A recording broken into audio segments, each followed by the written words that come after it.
ఆ క్యాంపులో ఉన్నారు, ఆ యొక్క కేంద్రానికి వెళ్ళండి అని చెప్పి సర్జికల్ స్ట్రైక్ ద్వారా మన యొక్క సైనికులైనటువంటి వీరులు పాకిస్తాన్ భూభాగంలోకి వెళ్ళి ఒక్కొక్క ఉగ్రవాదిని పట్టుకొని తుదముట్టించి తిరిగి వీరులాగా భారతదేశ భూభాగంలోకి వచ్చారు మన సైనికులు. ఇది భారతదేశం సత్తా ఏంటో, 140 కోట్ల మంది సత్తా ఏంటో ఆ యొక్క పాకిస్తాన్ ఉగ్రవాదుల గురించి చూపించాము. వందలాది మంది ఉగ్రవాదులను తుదమిట్టించాము. అది నరేంద్ర మోడీ గారి పరిపాలన. అది 140 కోట్ల మంది ప్రధానమంత్రిగా పాకిస్తాన్కు చెప్పినటువంటి జవాబు. గతంలో ఎప్పుడు ఏ దేశంలో జరగల, ఈరోజు చేసి చూపించాము. ఆ రోజు నుంచి ఈ రోజు వరకు పాకిస్తాన్కు ధైర్యం లేదు. మన భూభాగంలో కన్నేసి చూస్తే కళ్ళు పీకుతాం బిడ్డ అని చెప్పాము.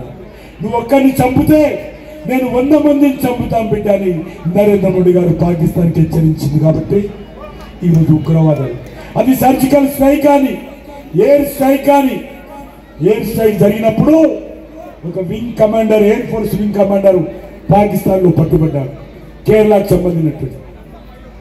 మేము చెప్పాము, బేటా మర్యాదగా వదిలిపెట్టి తీసుకురా, లేకపోతే సంగతి వేరే ఉంటుందంటే 24 గంటల్లో వింగ్ కమాండర్ కొట్టిన తర్వాత నరేంద్ర మోడీ గారి హెచ్చరికతో మరి కొత్త బట్టలు కొని ఆయన స్నానం చేయించి భారత భూభాగంలో తీసుకొచ్చి మన వింగ్ కమాండర్ సల్యూట్ చేసి పాకిస్తాన్ వెళ్ళిపోయారు. అది నరేంద్ర మోడీ గారి పనితీరుకి అడ్డం పడతాం. ఈరోజు మన సైనికులను చంపిన ఒక్కడు కూడా వదలొద్దు.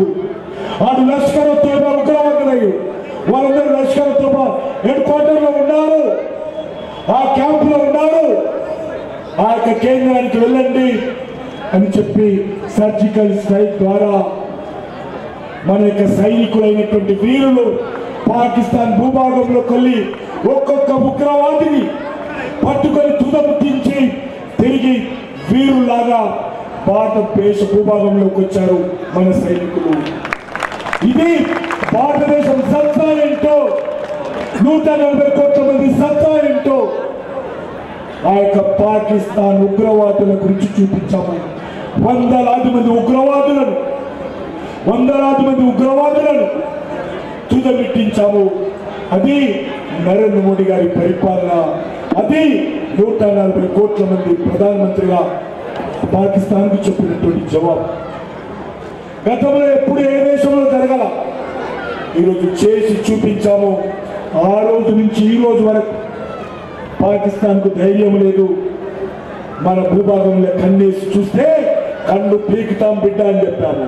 నువ్వు ఒక్కరిని చంపితే నేను 100 మందిని చంపుతాం బిడ్డ అని నరేంద్ర మోడీ గారు పాకిస్తాన్కి హెచ్చరించింది. కాబట్టి ఈ ఉగ్రవాదం, అది సర్జికల్ స్ట్రైక్ కానీ ఎయిర్ స్ట్రైక్ కానీ, ఎయిర్ స్ట్రైక్ జరిగినప్పుడు ఒక wing commander, air force wing commander పాకిస్తాన్లో పట్టుబడ్డారు, కేరళకు సంబంధించి. మేము చెప్పాము, బేటా మర్యాదగా వదిలిపెట్టి తీసుకురా, లేకపోతే సంగతి వేరే ఉంటుందంటే 24 గంటల్లో వింగ్ కమాండర్ కొట్టిన తర్వాత